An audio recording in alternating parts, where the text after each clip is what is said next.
when our little Nell was something of a smaller girl, I used to play a game with her. I would sneak up behind her, grab her by her ankles, and pick her up and swing her around the room. Yes, that's right. That's how we roll in my family. That's right. And I remember the first time I grabbed hold of her and started swinging her, her eyes got really wide and there was a little fear in them for about a millisecond. And it changed very quickly into glee. And she started to laugh, this infectious laugh that she has. When I placed her back on terra firma, she looked at me and she said, "Daddy, do again." And we continued that process and that dance over and over and over until Daddy wasn't sure he could hang on to her any longer by virtue of exhaustion. Even now, when we play our little game, which is getting more and more difficult for Daddy as Nell gets bigger and bigger and bigger and Daddy gets older and older and older, even when we stop, even when I'm at the point of exhaustion, she says, "Daddy, do it again. Do it again." Little Nell, or not so little Nell, is certain that I will always be able to hang on to her, that I'll always be able to manage her, and that I would never do anything that I couldn't handle or that she couldn't handle. It's really a unique kind of confidence when you think about it, that parent-child confidence. Part of it's based in experience. We've been through our game, we've been through our dance, and I haven't dropped her yet. But the other piece of it, I think, is about perspective. It's about knowing my intent to play with her, knowing that I care about her and that I wouldn't let anything happen to her otherwise. Perspective. And I think children get this so well.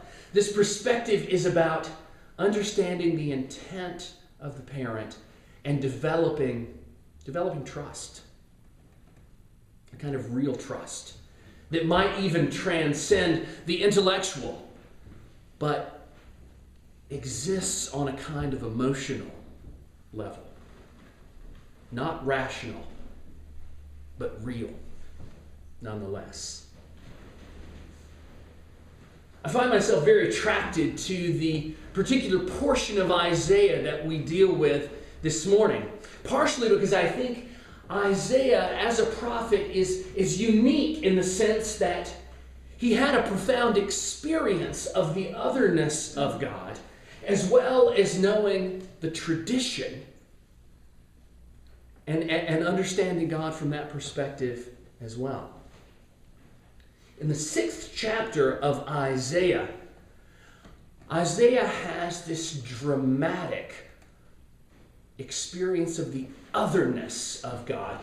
Isaiah has this vision of the heavenly court, and it's full of profound imagery and heavy symbolism. You might remember this from an ordination if you've ever been to one, because oftentimes it's the Old Testament lesson read at an ordination. It begins in the year King Uzziah died. And it talks about Isaiah having this vision, seeing God on the throne in the heavenly court, surrounded by the seraphs. And the seraphs are singing their song. Holy, holy, holy Lord, God of power and might. Recognize that? That becomes the sanctus that we will say together as we move into the Eucharist. And Isaiah has this experience of standing before the throne of grace and God calling him and sending him, but transforming him in the process. There's this great image of the seraphs coming toward Isaiah with a hot burning coal holding tongs. And Isaiah's lips are touched with this glowing coal. But he's not burned. He's purified. It's not about pain. It's about refining him.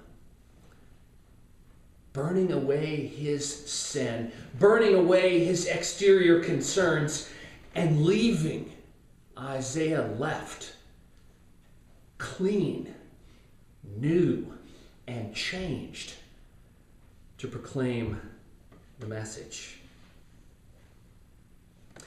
During the season of Advent, every single Sunday begins with a reading from Isaiah. And we're left to ponder that prophetic message that comes from that experience of the holiness of God, that experience of transformation, and that perspective of knowing the tradition, knowing the history, knowing Israel's track record with God, and internalizing that, and having a message to proclaim from that. The lesson we heard from Isaiah is about a new leader. It's about a new time. A time when the wolf will be close to the lamb and no blood will be shed. When a wild cat will not destroy a kid. When a lion and a cow can graze together. When a nursing child can be in the den of snakes. It's really an otherworldly kind of vision that Isaiah proclaims. A time of radical shift. A time of unforeseen peace. A time of righteousness that Israel has known, longed for, lost, and known again, and seeks even now. But it's not about pie in the sky. It's not about some kind of unreasonable expectation. It's based on Isaiah's experience of God and the experience of Israel with God. When time and time again Israel was delivered from slavery to freedom, through political instability and collapse, through oppression and restoration, through exile and peace and war and peace again. The children of Israel know God, and know God can set a table in the wilderness, gather up children from stones, and reanimate brittle bones in a desolate valley. Isaiah's message is that God intends to do what God has always done: sustain God's people. And Isaiah's message is that God will do it again, once and for all. Now, there's a lot we could say about John the Baptist and that lesson from the gospel. But essentially, it's the same. It's just a little more intense. It's about being refined. It's about being prepared. It's about shedding the extraneous and being left with the core. John says, get ready. Change directions. Prepare the way. Turn in God's direction. Not that you'll be punished, but that you might miss it. Not that God desires condemnation, but that if you're not ready, you might not see it happening before you. Isaiah and John the Baptist undergo a kind of rebirth through experience combined with a perspective of confidence in God's eternal intent for God's people. And here on the second Sunday of Advent, do we want what Isaiah and John proclaimed?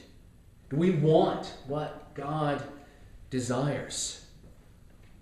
Are we prepared to turn and to make preparations to accept the one who offers it? How would we know that we're ready? how would we show that we're ready? God desires to do it again.